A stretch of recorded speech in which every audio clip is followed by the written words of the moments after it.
Hi everyone, it's Generation Z with you again, and me, Diana. And Yaroslav. So, today, guys, we're going to talk about feminism because the International Women's Day has just passed. So, in my opinion, this is a very controversial, though very important topic in the 21st century.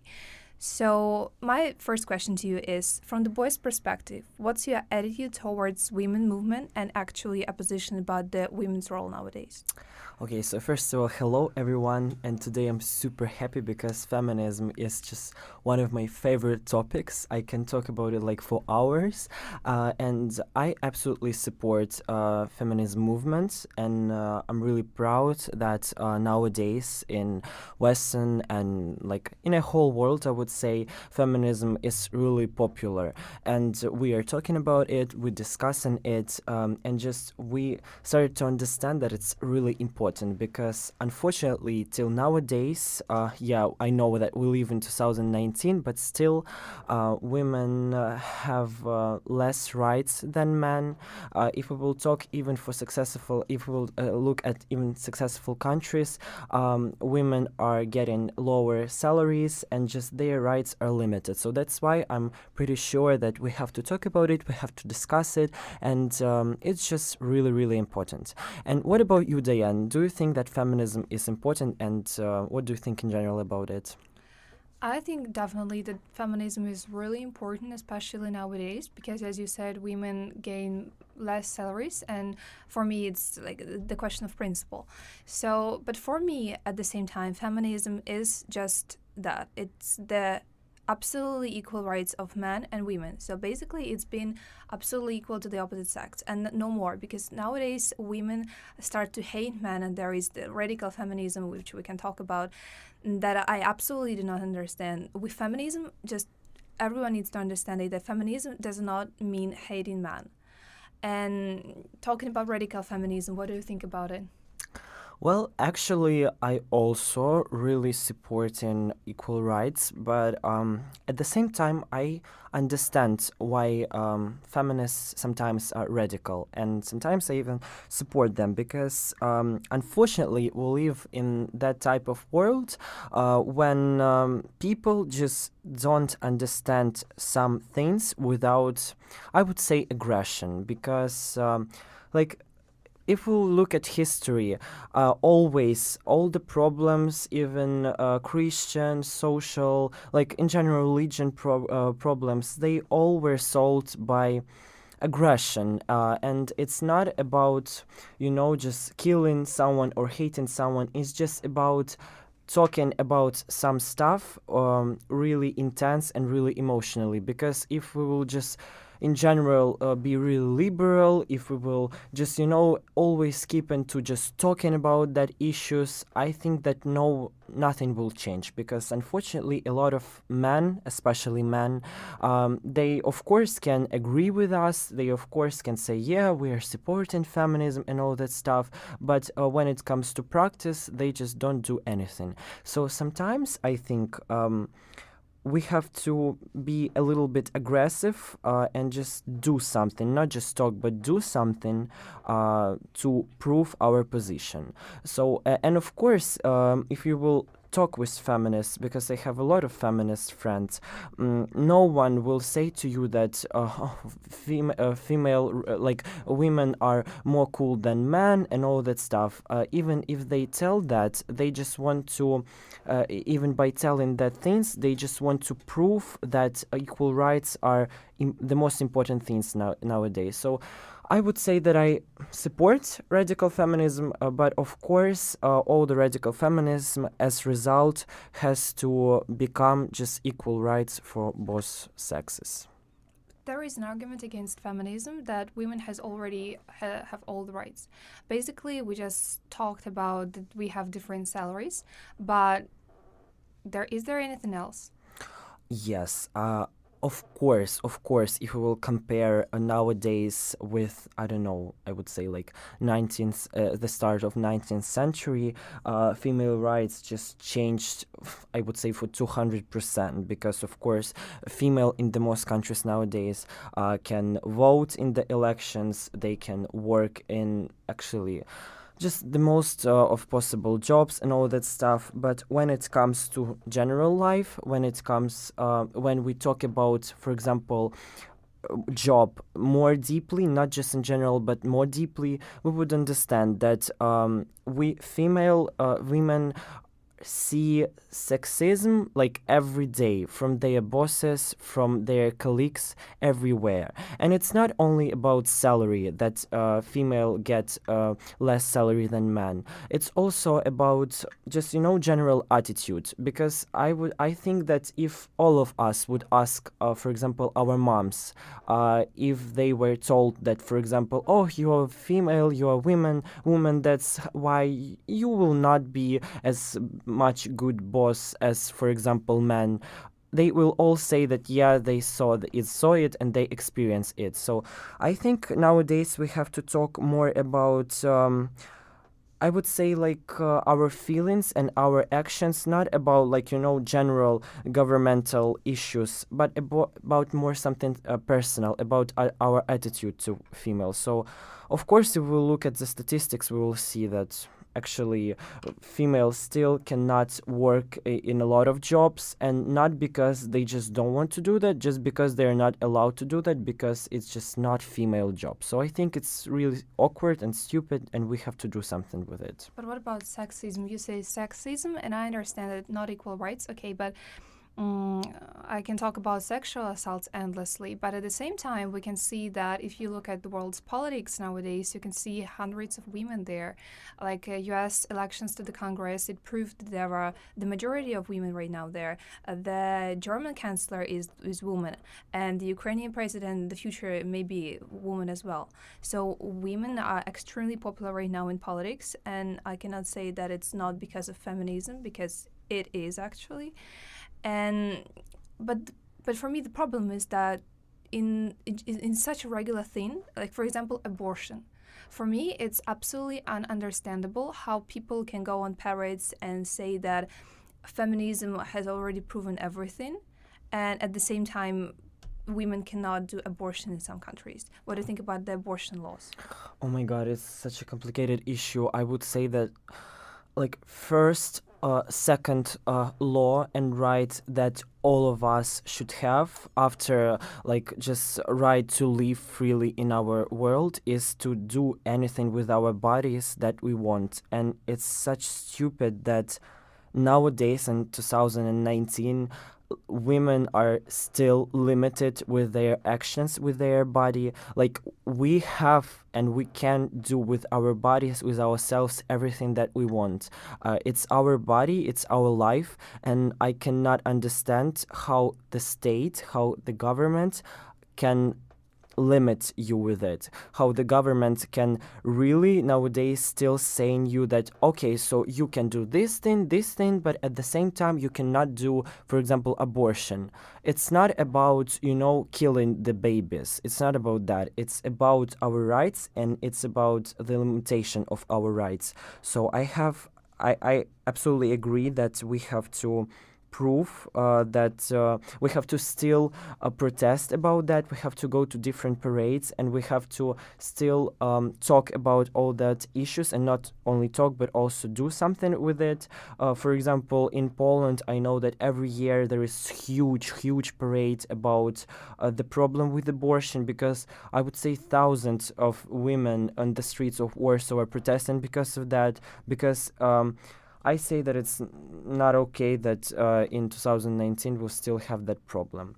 And I also wanted to talk with you about women in politics.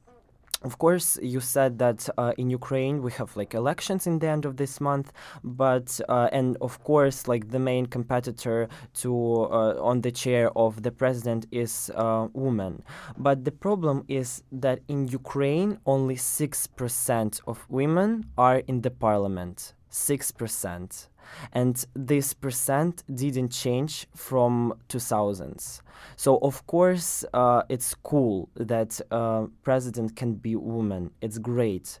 but like 6%. And the same situation in Russia and in all Eastern European countries. I would say only in Estonia, like there are a bigger percent of women in the government than in other countries. So, and of course, in the USA, in these like, super liberal Western countries, even Muslim women are right now in parliament in the US. But still, I'm sure that there are a lot of problems with that, especially not because the law limits you, for example, to allow women to come to the parliament, but I would say more about people that unfortunately there are thousand millions of uneducated men who still thinks that women cannot be cool governor, women cannot be cool boss. So that's why they protest about that, and they just simply do not vote for women who wants to be a politician. I'm not talking about Ukraine in general because for me, Ukraine and Russia and Belarus and everything after the Soviet Union are very sexist countries actually. If we look in politics, for example, we have really small amount of women in our governments, and especially which irritates me every single day of my life is that women are supposed to be bad drivers. I mean, who told that? In lots of countries, this stereotype doesn't work, but still, if you go on Ukrainian roads and you see it, every single day when you drive, someone's going to insult women because of the way she drives. But if we're talking about the US Congress, for me, it's not because of the feminism that it's not because of the problems with law that women didn't go there. But the question is, were they limited or they just didn't want to go? Because it is obviously that women are less eager to go in politics than men. And I don't think it's because of the society, because if we look at these year's elections, there were women and the majority of them actually beat men in the elections. So for me, it's just a question whether it is the limitation of the law or it's just not a desire to do this. The way that you told that, it's really big problem, because I was really interested in that topics, because a lot of people who do not support feminists are saying that, oh look, women have all of the rights and they just simply don't work in that man jobs, they don't go to the parliament. But they don't do that not because they don't want to do that. They don't go to the parliament, they don't participate in politics because from their childhood they always were told that, oh look, these types of work are really masculine, this type of works are really feminine. So that's why from their own childhood, from their school, from everywhere, they were told that, okay, so maybe I'm not really good scientist, maybe I'm not really good politician, so maybe it's not mine. I'll better be a hair cutter, I'll better be a model or something like that. So it's really awkward. We can tell the same thing about boys, for example, because still nowadays, if a boy from his school, from university, feels that, for example, he is interested in beauty industry, right? He cannot do that freely because society really pushes him to do more masculine job, pushes him to feel uncomfortable in the sphere that he's interested in. So what I think we have to do nowadays is from the childhood tell people that they can do everything that they want, that they can work in all spheres that they want, that woman can be super good scientists, and that boy can be cool beauty blogger. So I think that this question really important, and we have to discuss it from the position of education, from the position of, I don't know, like the childhood of people. So yeah. And if we talk about relationships, because for me, feminism, I really support feminism, but when it comes to relationships, radical feminism can be a little bit very extra. For example, for me, feminism does not mean that a boy that you date, for example, does not have to be gallant. So he needs to open the door, for example, maybe to pay for you at the restaurant if he wants to. It doesn't mean that you say that you need to pay. But for me, feminism does not mean the absence of gallantry. What do you think about it?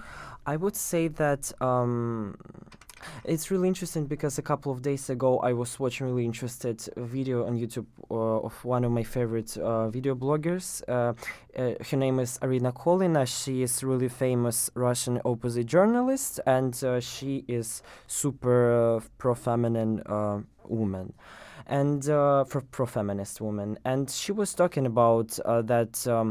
Stereotypical things that boys have to do on the dates. The thing is that, of course, if you want and to pay for your partner, it's cool. And of course, if partner agree to do that, it's also cool. But actually, why nowadays, for example, boys still have to open the door for women? Because Like, it's gallantry, because girls like it. not all the girls Not like all the it. girls. That's my question. Because when I talk to other girls that are really, really, really feministic, and I told them, like, why don't you pay attention to the fact that the guy doesn't open the door before you? And she tells me that if he opens the door before me, I feel assaulted because I can do this by myself. Yes, yes. But it's not the point. It's not the point that you cannot do this. It's the point that it's gallantry, and he pays attention to you. It's not the point of, I don't know, of sexism. But we're not talking that it is really sexist. We're just talking that it's. I don't know why we have to still do that. Like in the medieval ages, why men had to open the doors for women? Because they were wearing really heavy dresses and they just simply could not even move freely. So that's why they didn't had an opportunity to open the door. So that's why men did that. But nowadays, when we have equal the same clothes, when we can do whatever we want, why still boys just like, it's not about, it's just about your mental loss, why you have to do that, like why you have to open this door, like women can do that by themselves. Of course, I don't know, actually I think that it's just like, really old weird actions that are not interesting nowadays. I think But that if boy if it is old, why, for example, the first lady of the U.S. or the first lady of France does not open the door in the car by herself? It is opened by other men or other people. I mean, if you look at the films, people always do this because it's gallantry, and that's really important point for me, that these two things, they do not mean that one of these has to be absent. I don't know, don't you feel really weird when you see that men still have to open the door for you, have to like allow you to go first, have to, I don't know, just do everything to prove that he is much stronger than you? It's not the proof that he's stronger than me. But It's actually, if we will look at history, it's just about that. Men did that and still are doing that because they, from all their actions, wanted to prove that, oh yeah, I'm a man, so that's why I'm much stronger. I can do that first, and I want to protect my woman, so that's why I'm doing that. And still, from these traditions till nowadays, we see all that actions. And when it was really cool example with opening the doors for first ladies or for presidents. Like when I look at it, I from all of the actions I see that, okay, so I'm a man, I will open the door for you, I will allow you to go first. That's really weird. And because these traditions are so strong, they're so intense, we even cannot discuss that because, oh, it's tradition, so that's why, yeah, of course it's automatically is correct, but I actually think it's not. And I think that woman can do everything that she wants by herself. She doesn't have to allow someone to open the door for her because she can do that by herself. And when it comes to a pain, why boy has to pay? Why woman cannot pay I'm not for saying her that he has partner? to pay. I'm not saying that he has to pay or must pay. I'm just saying that should, of course, for me, the woman or a girl should propose to pay, but not for both, for herself. But why not for both? Because for me, it is weird. Okay, in our modern society, women can also pay for both, but for me, it is such an obvious question that a boy should pay. I mean, if he tells you that, okay, you pay for yourself and I pay for myself, that's okay. But I just do not understand the situation when a woman pays for both. I don't know. It's not because I cannot pay for myself. I But can. yeah, but I'm not talking that woman has to pay for both every time. For me, perfect situation is when on the first date, for example, couple goes to the restaurant, and when it comes to paying the check, they both discuss and decide how they would pay. And for example, on the first date, boy can pay for both of them. On the second date, girl can pay for both of them. So that's why nobody feels uncomfortable in that situation because I don't know. Of course, I haven't been to the dates where someone paid for me, but if I'm pretty sure that if someone will pay for me, I would feel uncomfortable, to be honest. So that's why when you feel really comfy, when you understand that you don't have to be really like grateful when it comes to money to someone, it's okay actually. And when you're separating the check or when you're paying, for example, for your partner, and after that your partner pays for you, it's just normal, and it's okay, and everyone feels comfortable in that situation. Don't you think that if we forget about the things like that you should open the door before a girl, or you should probably propose to pay for her, or make her compliments? Because for me, it was really, I was startled by the fact that some girls think that if people make them compliments, boys, they are assaulted. I'm not It's saying true. I'm not saying the sexist compliments, if you know what I'm talking about. I'm Yeah. just saying that you look nice today. It's not something wrong. I can tell this to you, Yaroslav. You look Yeah, nice yeah, today. of course. Thank you very much, and you look really nice. But it's not about looking nice. On my Facebook page, I reposted really interesting article because, of course, in the Western world, International Females Day, it's cool celebration, but it's just a regular day. But in our post-Soviet countries, it's just something really special. We have a day off, and everyone is celebrating that. Day of spring, day of femininity, all that. I'm sorry, shit, because it's not true. And like in general, in our countries, boys and men are always telling their girls and women that, okay, I wish you be really pretty. I wish you be as bright as the spring. I wish you be really feminine, and all that stuff. It's stupid, and we don't have to do that. Like, why someone should say me that I should be feminine or I should be pretty? I'm the way I am, and why it's not okay to tell someone, "Oh, I wish you be really pretty," because unfortunately, in our world, standards of beauty are really weird, and standards of feminine beauty is just a lot of makeup. It's natural at the same time makeup, long hair, and all that stuff. Maybe some girls don't want to be that pretty. Maybe some girls don't want to be natural or have long blonde hair. So So they are not told to be a tall girl with long hair. You just tell them, okay, I wish you'd be pretty, I wish you'd be nice, I wish you all the best. what does it mean? I wish you to be pretty. What does it mean? No one tells I wish you to be pretty, because it means that you're not pretty at the moment. In our countries, they are always telling, "I wish you to be I pretty wish you as to stay spring." pretty, like to stay pretty as the way you are right now. Wish you to be pretty as spring. Wish you to shine bright. Wish Okay, but we you. have this men's holiday on the 14th of October, for example, and I'm sure that every single country has a holiday dedicated to men.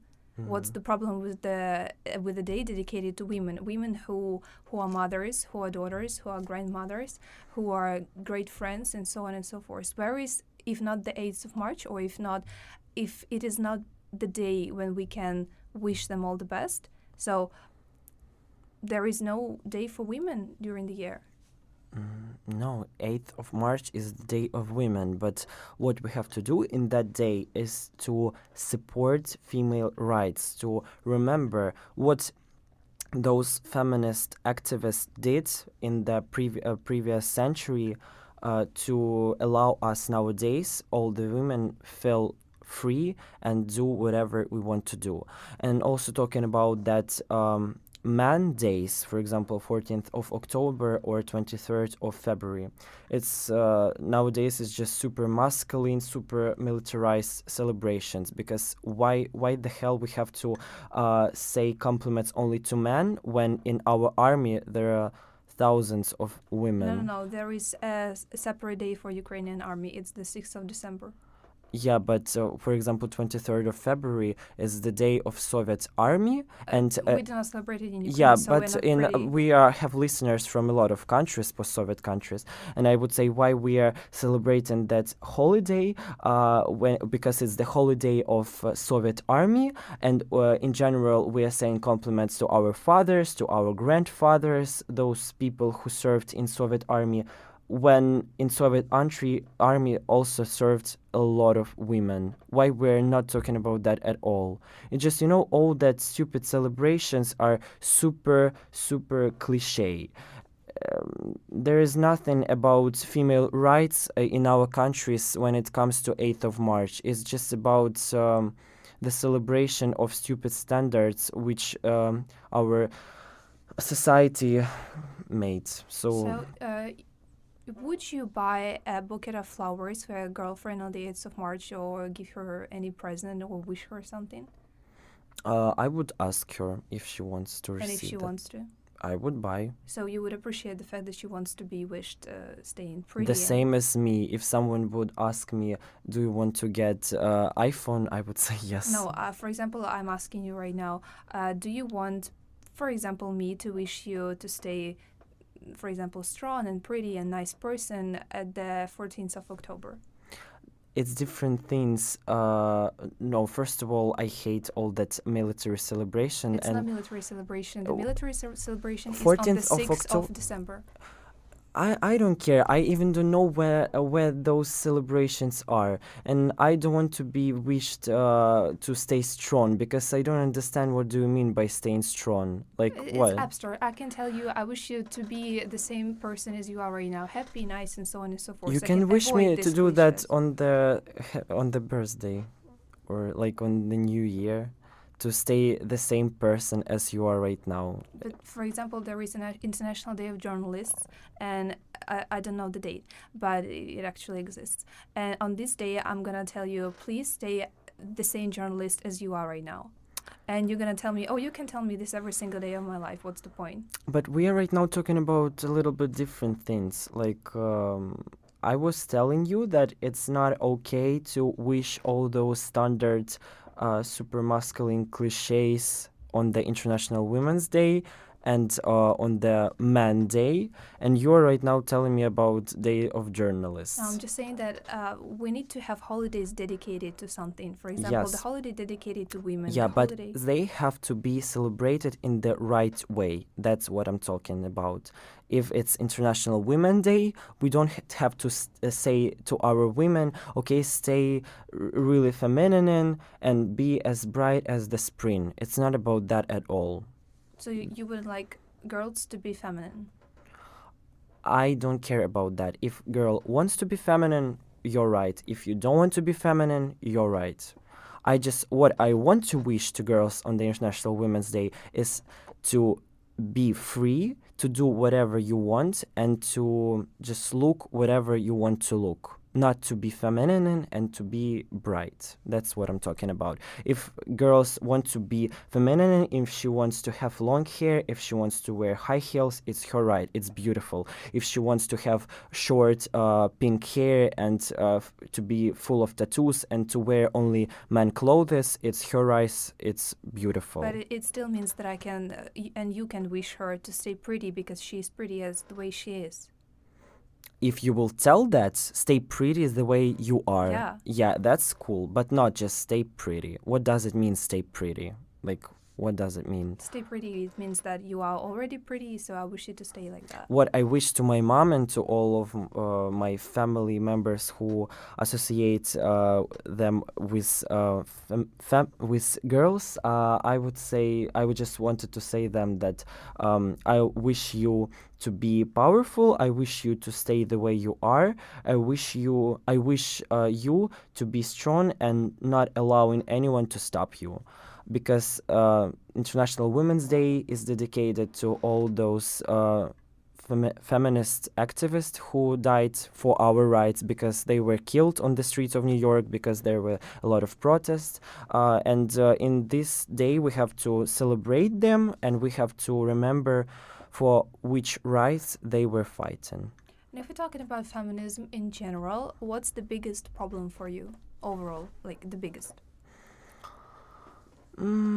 It's different in every country. I cannot, like, if we're talking about African and Arab countries, like, women absolutely have no rights. Like, in Saudi Arabia, only a couple or even 1 year ago, women were allowed to drive the cars.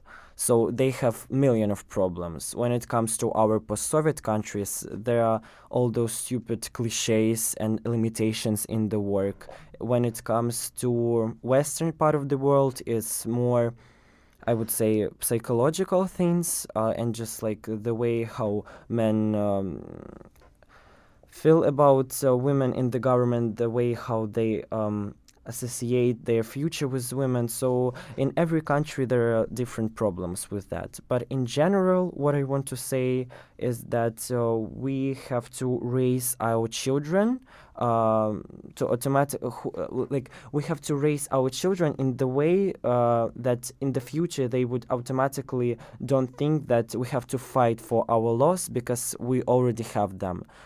Nowadays in Ukraine, unfortunately or fortunately, I don't know what to say about that. A lot of women don't work. They are in home and they want, I don't know if they want, but they are working at home. They are raising their children and all that stuff. And for example, imagine the situation when a boy, after he came back from school, comes home and he see that his mom firstly cooking lunch or dinner. After that she clean everything after her child. After that she is doing homework with her child. After that she's cleaning all the house. After that she's cooking dinner, and his or her father is coming back home. And like, the of course I'm not telling about everyone, but the biggest percent of the situation when just boy or man sit on the sofa and start to watch television.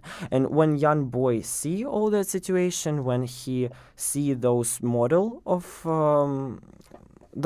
just in general, of course in the future he will try to copy it. So what I want from our government, especially from the Ukrainian government, is that in schools children should be taught to appreciate female rights, should be taught to stay in the position of equal rights and all that stuff. So But also, I think it is based on society because I'm sure that in the US or France, for example, they also have this model of family when mother does not work and father works, or vice versa. But the society makes it so that feminists and girls in general are respected, and women have approximately the same rights as men. but I would not agree with you because in Germany and in all Scandinavian countries, men as well as women, for example, are getting free, free like a break after the birth of the child. So why in our countries only girl is taking that? Like 3 days, 3 weeks, 3 months, and boys are still working. In Ukraine, it's 3 years actually. Yeah, but for example, in Sweden, 1 year is allowed to take for men, and 1 year is allowed to take for women. So yeah, it's all about the details, and it's all about all those small little things. Okay, guys, so as you see, this topic is very controversial, still remains controversial in the 21st century. So I want to hear from you more. We want to hear from you more. And kisses and stay tuned.